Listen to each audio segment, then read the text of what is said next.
వారు ఏ పాపం చేయకపోయినప్పటికీ, ఆయన ఎవరికి కూడా అన్యాయం చేయకపోయినప్పటికీ, ఆయన నీతిమంతుడు, పరిశుద్ధుల పాపుల్లో చేరక ప్రత్యేకంగా ఉన్నటువంటి యేసు క్రీస్తును ఆయన ఈ లోకంలోకి వచ్చిన తర్వాత కుమారుడుగా ఆయన ఈ లోకంలో జీవించినంత కాలం ఎంతకాలం జీవించాడండి యేసు ప్రభువారు? 33.5 సంవత్సరాలు జీవించారు. 33.5 సంవత్సరాలు జీవించినప్పటికీ ఎవరికి కూడా ఆయన ఏ హాని కూడా చేయలేదు. ఏ హాని చేయలేదు సరికదా, ఎవరిని దూషించలేదు, ఎవరికి కూడా ఆయన ఎటువంటి అపకారం చేసింటాడు వాడు కాదు. అటువంటి వారి మీద నిజంగా పుట్టి వారికి వాళ్ళు ఇచ్చారు, గుడ్డి వారికి చూపునిచ్చారు, కుష్ఠరోగుల్ని శుద్ధులుగా చేశారు, చనిపోయిన వారి బట్టి వారిని మోసుకుపోవచ్చు. విధవరాలకు ఒక్కడే కొన్నాడు, ఆ మోసుకుని వేయించుకుంటే యేసు ప్రభువుని వెళ్ళి ఆ పాడిని ముట్టగానే దేవుడు మరి ఆ బిడ్డ స్వస్థత పొంది లేవదీస్తాడు. అంతేకాకుండా లాజరు ఎనిమిదిగా ఉన్నారండి సమాధిలో, 4 దినాలు సమాధిలో ఉన్నారు.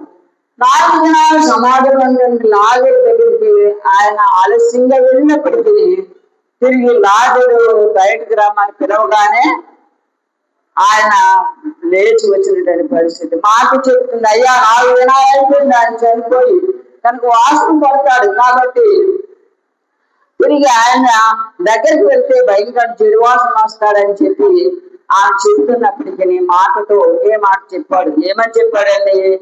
నీవు నమ్మిన ఎడల దేవుని మహిమను, నిజంగా దేవుడు తన మహిమను కనుపరచడానికి ఎన్నో అద్భుత కార్యాలు, సూచక్రియలు, మహత్కార్యాలు ఈ లోకంలోకి వచ్చి ఆయన ఎన్నో అద్భుత కార్యాలు చేసినటువంటి పరిస్థితి. అందుకనే ఆయన పేరు ఏంటంటే ఆశ్చర్యకరుడు, ఆలోచనకర్త, బలవంతుడైన దేవుడు, నిత్యము జీవించేటువంటి తండ్రి.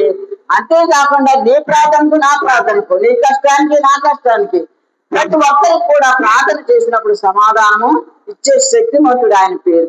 అటువంటి శక్తిమంతుడు అంటే దేవుడు ఈ లోకానికి వచ్చి ఆయన ఎన్ని కార్యాలు జరిగించినప్పటికీ ప్రజలు ఏం చేశారంటే రోమీలైనటువంటి వారు, అంతేకాకుండా శాస్త్రులు, పరిసయ్యులైనటువంటి వారే దేవుని మీద అసూయ చెంది యేసు ప్రభువారు ఏ కపటం చేయకపోయినా, ఏ అబద్ధం ఆడకపోయినప్పటికీ ఇతడు మరి దేవాలయాన్ని పడగొట్టి 3 దినాల్లో దీన్ని లేస్తానని చెప్పి ఆయన కేవలం ఆత్మీయంగా చెప్పాడు తప్ప శారీరకంగా కూడా ఆయన చెప్పలేదు.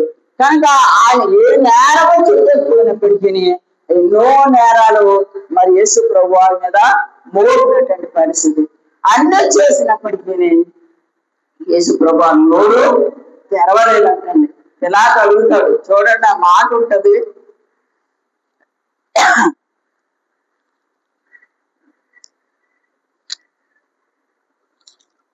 లోకాసు సువార్తలో ఉంటది చూడండి.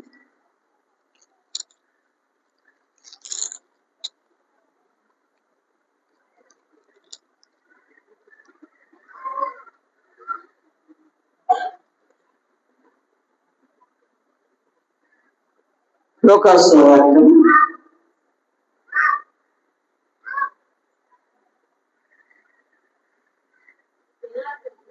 చదువమ్మా. యేసు రిఫరెన్స్ చెప్పమ్మా. లోకాసు సువార్త 23వ అధ్యాయం చదువమ్మా. పిలాతు యేసును విడుదల చేయబోయి వారితో మాట్లాడినను వారు వీరిని సిలువ వేయము, సిలువేను కేకలు వేసిరి. 3వ మాట, ఎందుకు ఇతడు ఏ దుష్కార్యం చేయలేదు, ఇతని ఎందు మరణములకు తగిన నేరమేమీ నాకు అగపడలేదు కనుక ఇతని శిక్షించి విడుదల చేయునని వారితో చెప్పాను. అయితే వారు చేపట్టుగా కేకలు వేసి సిలువేయమని అడుగుగా వారి కేకలే చూసారండి. నిజంగా ఆయన పిలాతు కూడా యేసు ప్రభువుని అనేకమైన ప్రశ్నలు వేసినప్పటికీ ఏ ప్రశ్నకు కూడా ఆయన సమాధానం చెప్పలేదు. అయినప్పటికీ తిరిగి వారు సిలువే అంటే పిలాతు కూడా విడుదల చేయడానికి ప్రయత్నం చేశారు, కానీ ఏమాత్రం కూడా ప్రజలు ఒప్పుకోకుండా కేకలు వేసి సిలువే అని కేకలు వేసే పరిస్థితి. కనుక యేసు ప్రభు వారు ఇక్కడ చెప్పిన మాటను మనం ఆలోచన చేసినట్లయితే ఈ మాట అన్నది, నేను దప్పికొనుచున్నాను అని చెప్తున్నాడు. కనుక ఆయన కేవలం దప్పికొనుచున్నాను అని చెప్పింది కేవలం శరీర సంబంధం దప్పికని గురించి ప్రభు వారు చెప్పట్లేదు. కానీ మనము యోహాను సువార్త 4వ అధ్యాయంలో ఒక మంచి మాట ఉంటుంది చూడండి. యోహాను సువార్త 4వ అధ్యాయం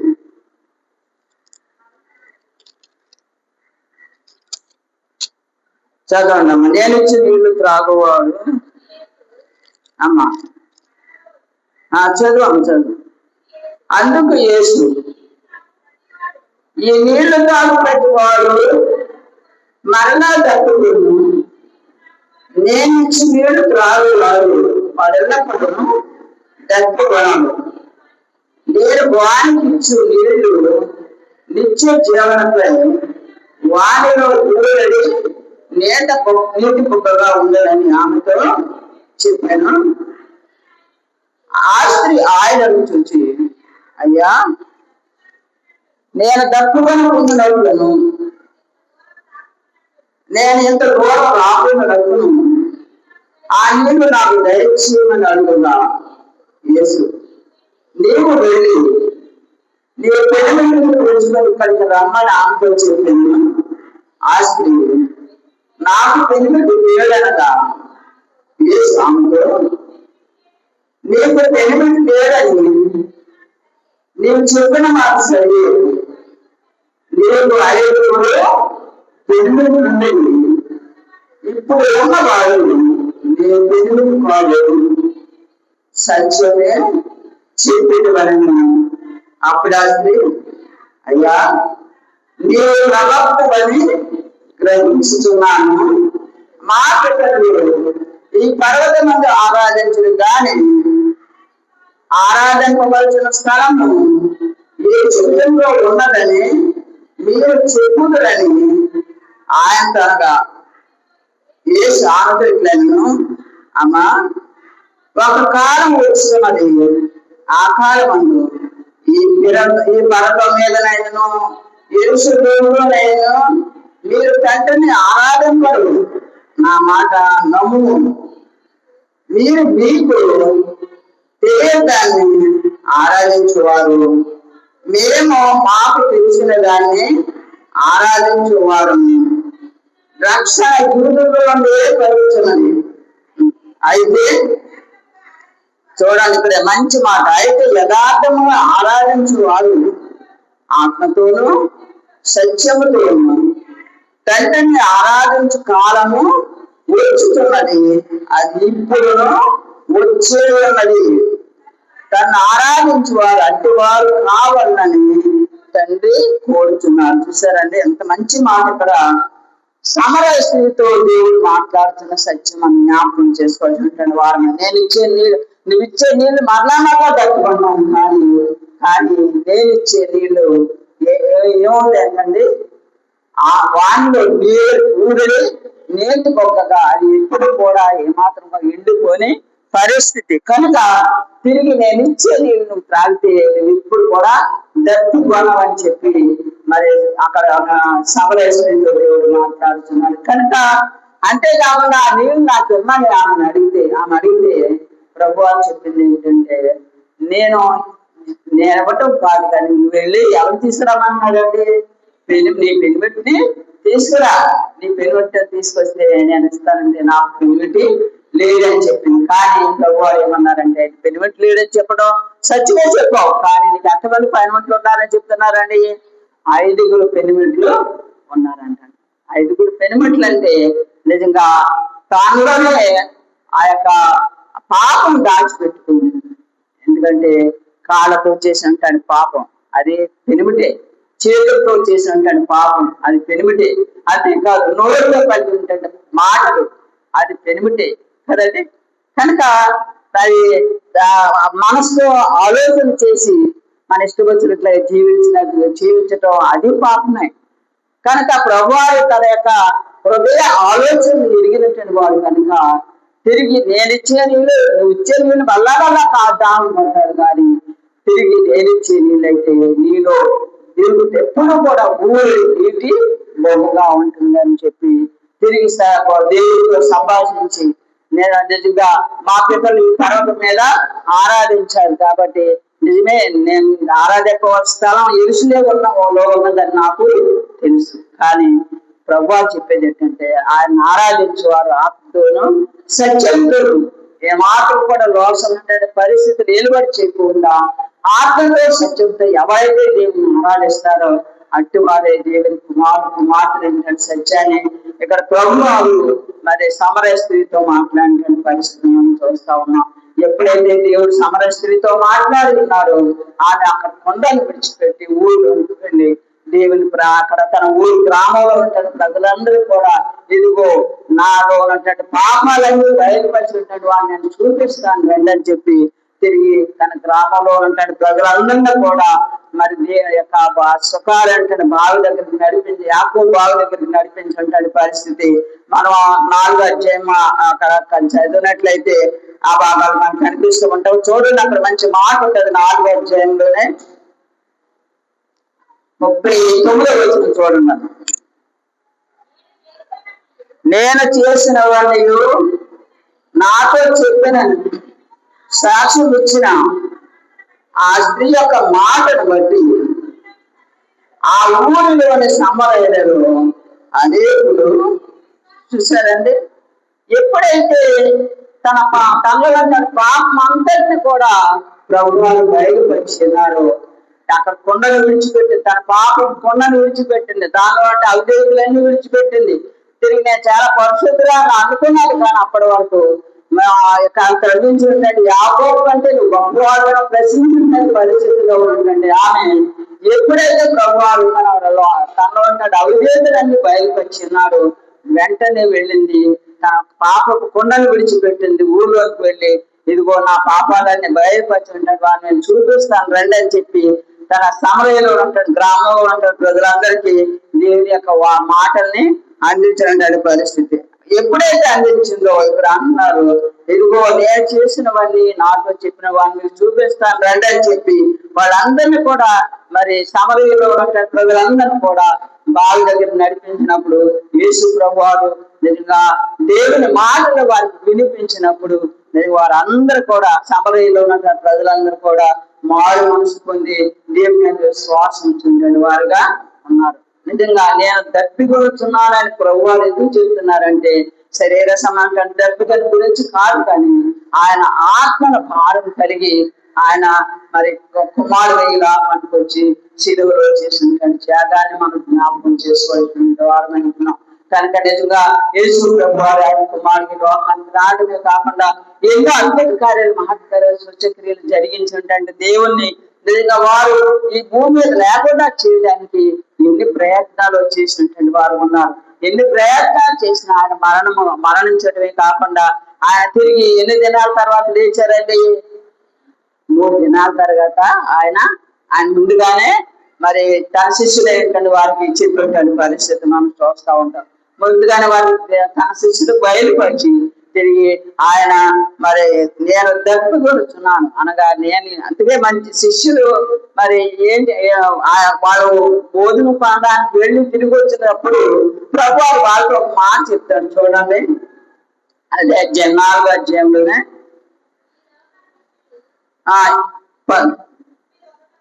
4వ అధ్యాయం 31 చదువుతున్నారు చూడండి.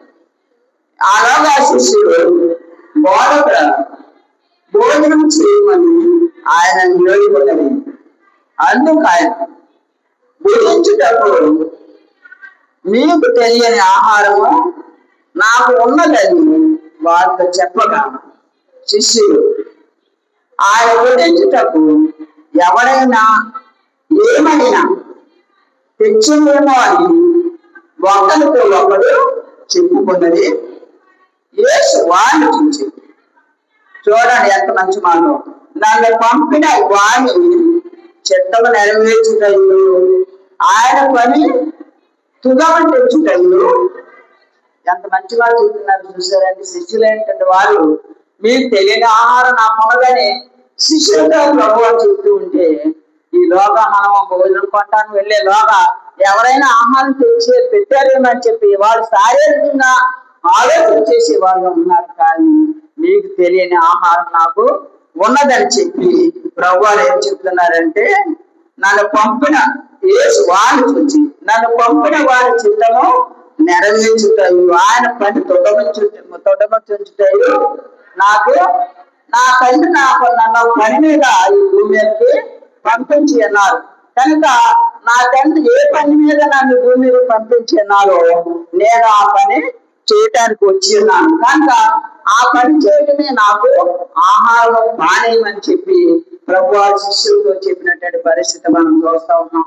కనుక దేవుని పిల్లలు మన జీవితంలో నిజంగా సమరయ స్త్రీ మారుమనసు పొంది ఆ పాపాన్ని విడిచిపెట్టి ఊర్లోకి వెళ్ళి దేవుని యొక్క మాటను ఏ రీతిగా అందించి తిరిగి అనేక ప్రభువులోకి ఏ రీతిగా నడిపించిందో నీవు నేను మనందరం కూడా నిజంగా మారుమనసు పొందాం, బాప్తిసాలు తీసుకున్నాం, తిరిగి ప్రతి ఆదివారం బలలో పాల్పొందుతూ ఉన్నాం, దేవుని కుమారులను చెప్పుకుంటున్నాం.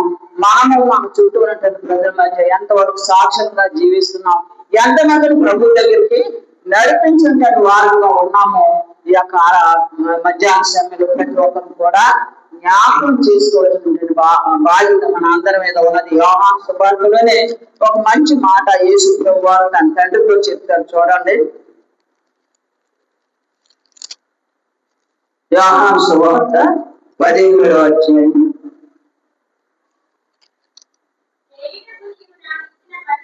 4వ వచనం. చేయుటకు నీవు నాకు ఇచ్చిన పని నేను సంపూర్ణంగా నెరవేర్చి భూమి మీద నిన్ను మహిమ పరచితిని.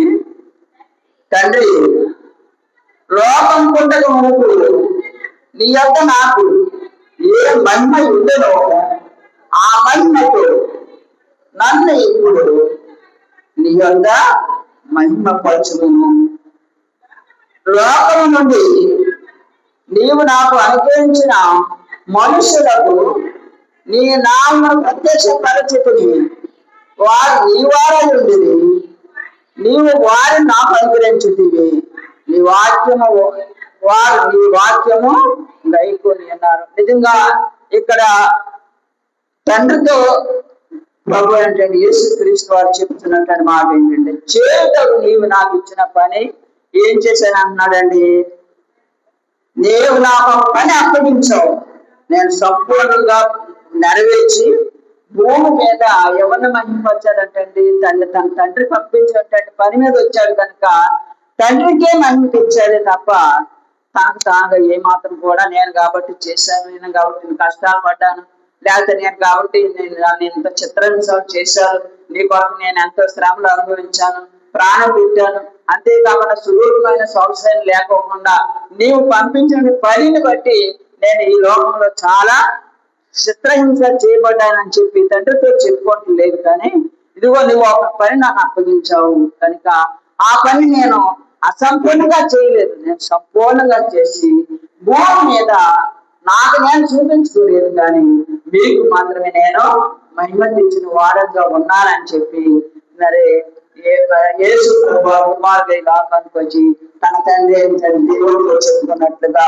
మన దేవుని లేకుండా చూడగలం. కనుక దేవుడు మనల్ని ప్రేమించి కేవలం శరీర సమానం దాని కొరకు మనల్ని విమోచించి విడుదల చేశాను. కుమారుగా చేసుకోలేదు కానీ మన ద్వారా లోకములు ఆయనకు మహిమ రావాలని, మన ద్వారా లోకానికి మనం దేవుని చూపించాలని, మనం అందరం కూడా దేవుని భయంకరంగా ఈ లోకంలో జీవించాలని ఆలోచన కలిగి దేవుడు నిన్ను నన్ను ప్రేమించి తన విలువైన రక్తాన్ని మన కొరకు దారిపోసినటువంటి వాడుగా ఉన్నాడు. అందుకనే మనము కొద్ది పత్రికలు కూడా మంచి మాట ఉంటుంది చూడండి. కొరింథీ పత్రిక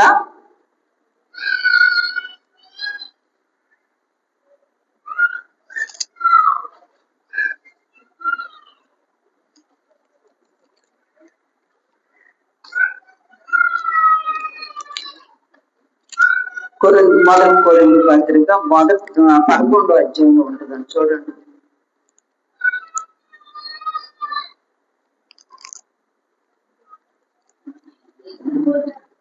చదవండాము. నేను క్రీస్తుని పోలి నడుచుకుంటున్న ప్రకారము. ఎవరు చెప్తున్నారండి మాట?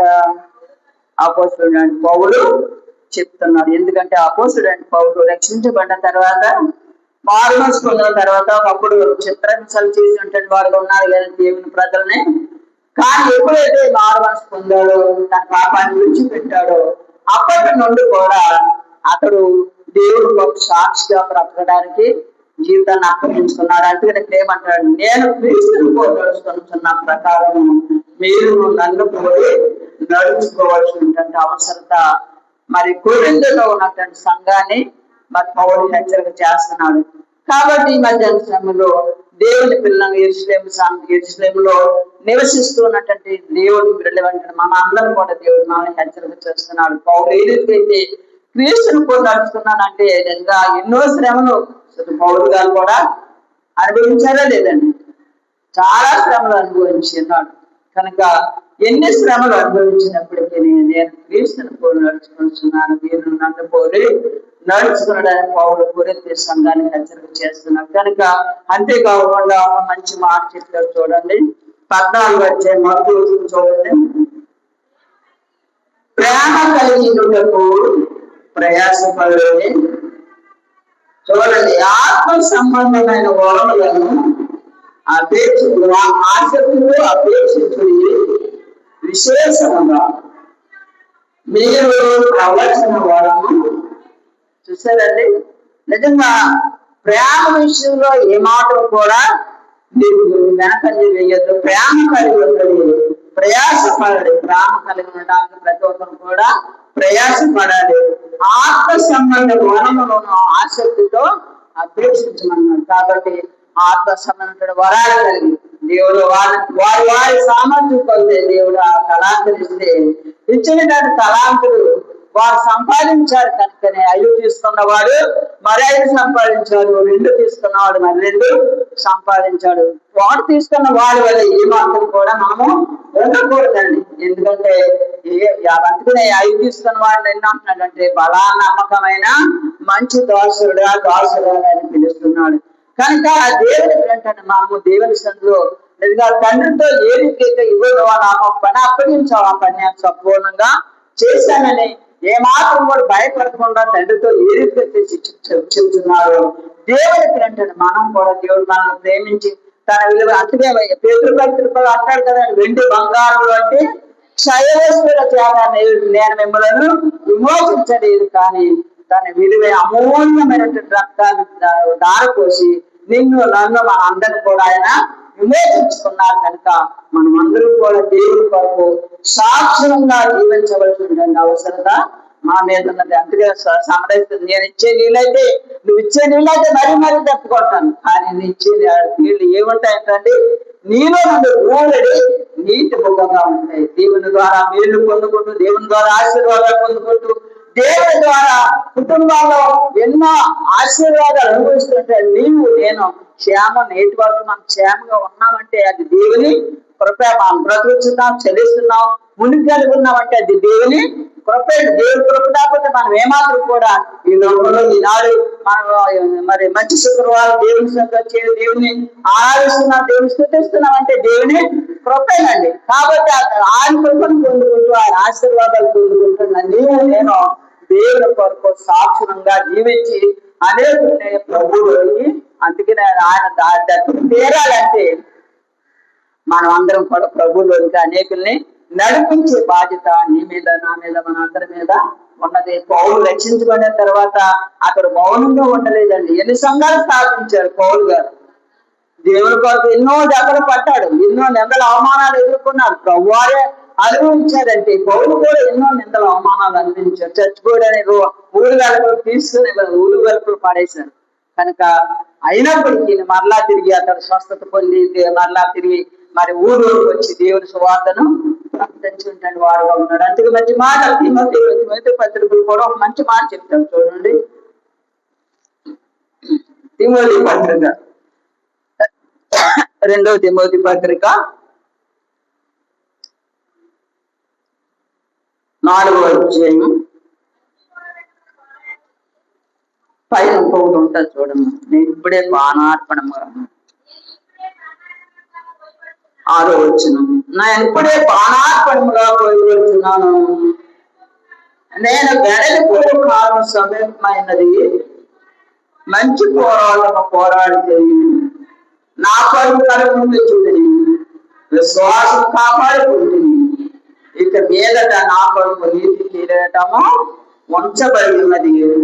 ఆ దినమందు నీతి గల న్యాయాధిపతి ప్రభు అది నాకు మాత్రమే కాకుండా తన ప్రత్యక్షతను అపేక్షించి వారికి అందరికీ కూడా.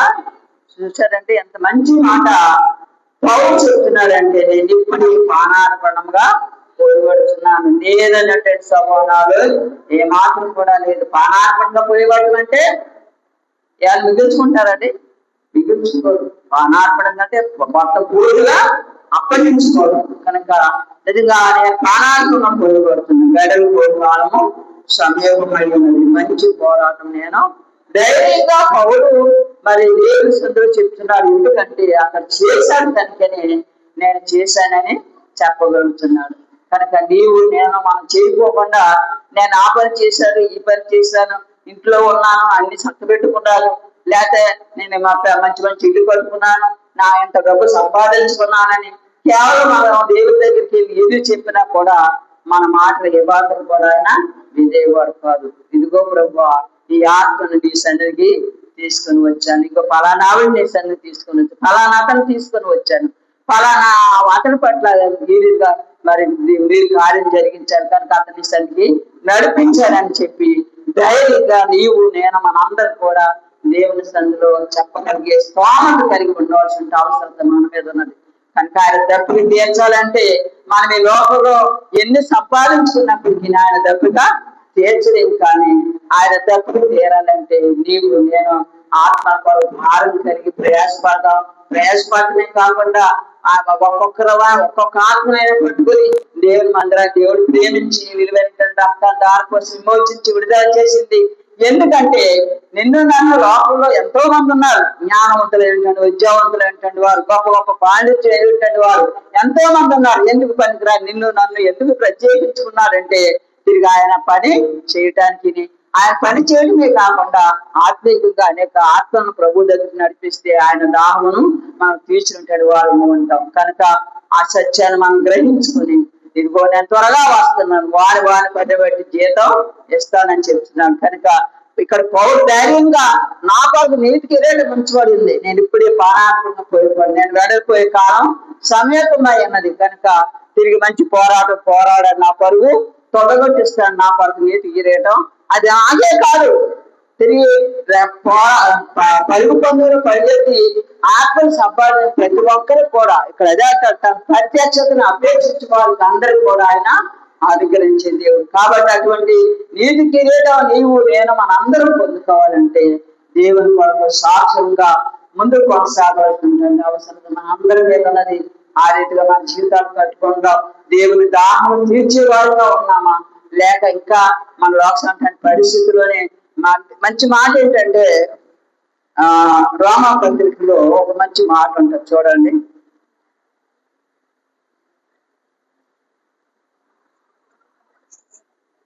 రోమా పత్రిక 8వ అధ్యాయం 5వ వచనం చూడండి.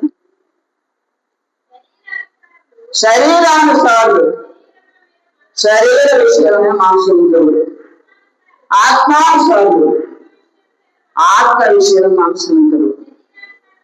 శరీరానుసారమైన మనసు మరణము, ఆత్మానుసారమైన మనసు జీవమును.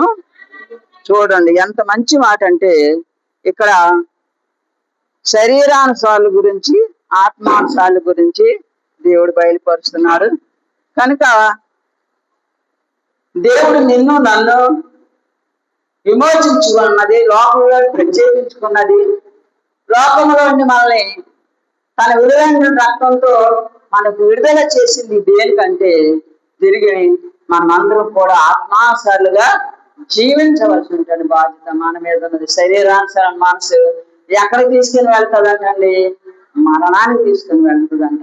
కాబట్టి శరీరానుసారం మనసు కలిగి ఉండకోకుండా మనం అందరం కూడా ఆత్మానుసారులుగా జీవితాలు కట్టుకుని ఆత్మ విషయాలు మనసు పెట్టి, అందుకని ఇక్కడ ఆత్మ వరాలు, ఆత్మ ఫలాలు మన ముందు ఉన్నాయి. కనుక ఏ ఫలాలు ఫలించే వారంగా ఉంటున్నామో ఈ యొక్క మధ్యాహ్నంలో మనకు పరిశీలన చేసుకుని ఆత్మ ఫలాలు ఫలించడానికి, దేవుని యొక్క దాహం తీర్చడానికి మనం అందరం కూడా తీర్మానాలు కలిగి ఏదో వస్తున్నా వెళ్ళిపోతున్నట్టు పరిస్థితి కాదు, కానీ దేవుని పిల్లంగా మరి ఒక్కొక్కరు ఒక్కొక్క ఆత్మ పట్టుకొస్తే మనం అందరూ అంతా కూడా మరి దేవుని ప్రజలతో నింపబడి ఉంటుంది. కనుక ఆ భారం కలిగి బాధ్యత కలిగి ఏదో మనం మరి నామకార్థంగా ప్రతి సంవత్సరం ఏప్రిల్ నెలలో ఈ రీతిగా మనం జ్ఞాపకం చేసి వేరు వారికి చెప్పుకుని సంతోషించి వెళ్ళిపోవడం కాదు, కానీ తిరిగి ఏడు మాటలు వినట్టండి మన జీవితంలో మనం ఎంత వరకు తిరిగి దేవుడికి మహిమ తెచ్చి కుమారులంగా ఉంటున్నామో మనకు పరిశీలన చేసుకుని మన జీవితాలు కట్టుకుని తిరిగి ఆకలి భారం కలిగి ప్రతి ఒక్కరు కూడా ప్రయాసపడదాం, అనేక ప్రభు దగ్గర నడిపేద్దాం. తిరిగి ఇదిగో నేను త్వరగా వస్తున్నాను, వారి పని బట్టి జీతం ఇస్తానని చెప్పిన దేవుడి సన్నిధిలో దేవుని ద్వారా జీతం పొందుకోవాలంటే పని చేయవలసి ఉంటుంది బాధ్యత మనందరి మీద ఉన్నదంటే మనం అందరం కూడా దేవుని యొక్క తోటలో ప్రతి ఒక్కరం కూడా దేవుని యొక్క సన్నిధిలో అందరం కూడా పనివారమై ఉన్నాం. దేవుని తోటలో మనం అందరం పుష్పాలుగా ఉన్నటువంటి మనం అందరం కూడా ప్రతి ఒక్కరు కూడా పరిమళించవలసి ఉందని బాధ్యత మన మీద ఉన్నది. ఆయన మరి మాధుర్యాన్ని పొందుకుంటున్నాడు, మనము లోకానికి ఆయన పరిమళని వెదజల్లవలసి ఉందని బాధ్యత మన అందరి మీద ఉన్నది. కాబట్టి ఆ రీతిగా మన ఆత్మీయ జీవితాలు కట్టుకొని దేవుని కొరకు ఆ రీతిగా జీవించడానికి బలానమ్మకని మంచి దాసురాలనేటువంటి పిలుపుని పొందుకొని దేవుని మహిమ ఆనందం కొరకు సిద్ధపడ్డాను. హృదయాలు సిద్ధపరచుకున్నాం. దేవుడి కొరకు చేరిన మన అందరికీ కూడా దయచేయను గాక. దేవుడి కొద్ది మాటలు దీవించను గాక.